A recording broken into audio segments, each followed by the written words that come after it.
This is some of the reactions to Real Madrid's 1-1 draw with Leipzig in the Champions League on Wednesday, which was enough to see them through. Marca says agonising.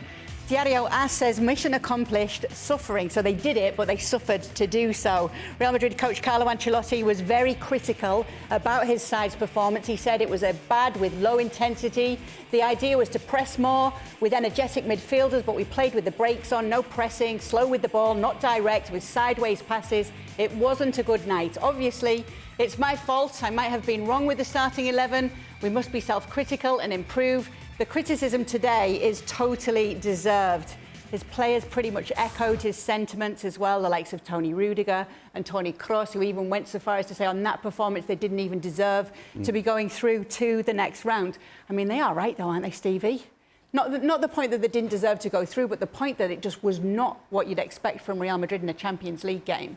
No, it was not. And I think they've gone through more to do with Leipzig going forward not being at it. Because they had opportunities, they had so many breaks, so many chances in the final third to create clear, open goal-scoring chances, and they failed to do so. With the amount of time that they were actually in that final third of Real Madrid, they really, really weren't at it. And that's the reason Real Madrid are through, because, as everybody has said, including the manager and the players, they just weren't themselves. But the most important thing is they've gotten away with it, and that's the key. When you're not at your best, regardless of the opposition, and you're giving up somewhat chances, and you're not keeping the ball as well as you, just everything's not at it, but you get away with it, you're in the next round. That's the key. And they obviously did all say at the end of those quotes, Shaka, but we did get through. Now, obviously, Carlo Ancelotti's taken the blame. Many managers do, but it is on the players too here. Yeah, listen, I think, in all honesty, you should not have to motivate players for a Champions League game of this magnitude, especially when we're talking about Real Madrid and their history in the competition. At the Bernabeu, the fans understand what it means, so they've come to play their part. So I do not think that Ancelotti is to blame for that. But you look at this performance, and I am with everything that the Real Madrid players and Stevie just said. It just failed to live up. It failed to live up to any kind of expectation from them. As a home game, as a team in the ascendancy, given the confidence that they're playing with. And dare I say, I think they're a little bit lucky that Leipzig themselves had their handbrake half the way up. Because to start the game, they seemed more concerned about conceding and going two behind and giving themselves that multi decline. Because all of a sudden, Real Madrid score. Leipzig themselves put their handbrake down, and they are the better of the two teams, and deservedly get the equaliser, and it could have been so much more. And you understand their kind of their hesitancy, given the fact that yes, they come into the Bernabeu, they're the away team. You don't want to leave yourself open, and Real Madrid, as much as anybody, could beat you on your day.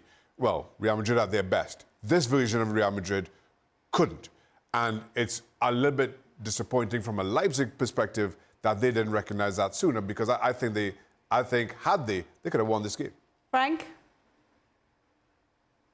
I'm with the guys who say, sometimes you're not good, and the best is just to go through and forget about it, or maybe use it as a bad experience and how to not do it again. I think it's nice from Ancelotti to get the blame, but I'm with Xhaka. I think he's the last to be blamed, and the players in the Champions League game don't need the coach to motivate them. I feel some sympathy about Openda, the Leipzig striker. I mean, I saw him playing for Lens, and I think he has a beautiful, fantastic season with Leipzig. But yesterday, he could have turned his career. He could have scored like 2, 3, 4 goals and become somebody, an attraction. And he missed that. I think he didn't sleep well. He's a talented player, but he could have done something absolutely fantastic and smashing, on his own Real Madrid. But Real Madrid has to, rethink about that game and do it better. But have you seen the talent of that team? I have no problem whatsoever to see that we won't see that twice. It's impossible. Ancelotti won't allow it, and most of the players won't accept it. Well, that leads us perfectly to where we need to go next, because they are second favourites when it comes to the Champions League behind Manchester City. For you, Stevie, right now, where do you rank Real Madrid in terms of favourites to win the Champions League? I would put them behind Arsenal and Manchester City. You know, I think, you know, look at, we put their team up a minute ago. And when you look at the front six, you look at it and you go, oh, that's a good side. I'll tell you what, you look at the back four and the goalkeeper, you go, hold on a second. Are they good enough? I mean, seriously, look at that team. Camavinga, Cruz and Tchouameni. I mean, you got the legs and all that from Camavinga and Tchouameni. You got the brains from Cruz. You got the quality of Vinny and Bellingham and Valverde. I mean, going forward, I don't want too much to do with that. I'll tell you what though, when you get into that back line though, yes please. I mean, Mendy's not a great defender. Nacho for me is not a good centre back. You know, Rudiger, as good as he can be, sometimes he's a little scary. You know, he dives in on too many occasions for me. And Carvajal's a decent fullback. And Lunin is an okay goalie. So, looking at that back line, does that suggest that they should be second favourites for the Champions League? I don't think so. Frank, PSG or Real Madrid? We talked about... No, Real Madrid, much better, I think. And we talked about Real Madrid, and we've been talking about their defense for like 2 months, and I think it was like a month ago that they had a big game, and we said, wow, with that defense, how are they going to handle that? And they kept the clean sheet. And we say, we clean sheet, and we say, how is possible, you know, with that defense, that they do that well? They didn't do well against Leipzig, and they are lucky, but it works. It works, and there is no other options. The goalkeeper, Courtois, is not there. Most of the defenders are injured as well, and they're doing like that. Ancelotti is working with that, and it works. So far, so good. One day, maybe it won't, but they're still one of the favorites. For me, City is above everybody. But again, you have question marks about City this season. I think it's a very strange Champions League this season, because you don't really know who the favorite is and who the contender is. Because we don't talk about Inter. Inter was in the final last season, and they are fifth in the odds. But why don't we make them the favorites?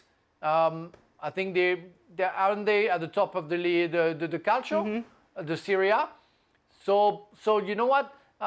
People were talking about the obvious: City, Real Madrid, Bayern Munich. But Bayern Munich, well, before the last game, they weren't there. City, they had some problems. Real Madrid, they have problems. Arsenal, we don't know, with the kind of inexperienced players. Why don't we talk about Inter? That's another option. Frank, I guess my point would be, you know, we're talking about Openda having 3 and 4 chances, and he absolutely had at least 2 that he should have scored, and he could have done better with the other 2. We're talking about Openda, with all due respect. But that's Leipzig. And we're not talking about Haaland or Mbappe or Saka or Martinelli or Lautaro Martinez. You know, we're not talking... Are you telling me that those guys I've just mentioned, if they're in the same position as Openda, we're talking about a different outcome? That's why I don't believe they should be second favourites. Right. With that in mind, then, I just gave him PSG, Real Madrid. If I were to give you Arsenal or Real Madrid, Shaka, to back to win the Champions League, and it was only going to be one of them, who would you go for right now? Right now, I'd go for Real Madrid. And saying that, I said on the show a couple of days ago, I think Arsenal are arguably playing the best football, at the very least in England. You could make that argument about European football. And everybody has their flaws. And while I'm with everybody in thinking City are the best in the competition right now, City can't keep a clean sheet for love nor money. My thing with Arsenal, I'm going to steal Frank's thunder here. Frank always makes the point, and I fully agree with him on this, is you have to hit the post before it goes in. You saw City losing a Champions League final before they win it. You saw Liverpool recently losing a Champions League final before they go on to win it. You see that happening time and time again. And while right now, Arsenal, I think, in terms of their play from back to front, in terms of their balance, in terms of even players that Arteta can call on, you can make the argument that Arsenal are better than Real Madrid. No question. Two things. You have to hit the post before it goes in. And as Real Madrid just seems to show season in, season out, especially when it comes to the Champions League, they're greater than the sum of its parts. And so if you had to give me one of the two right now, I'd go Real Madrid.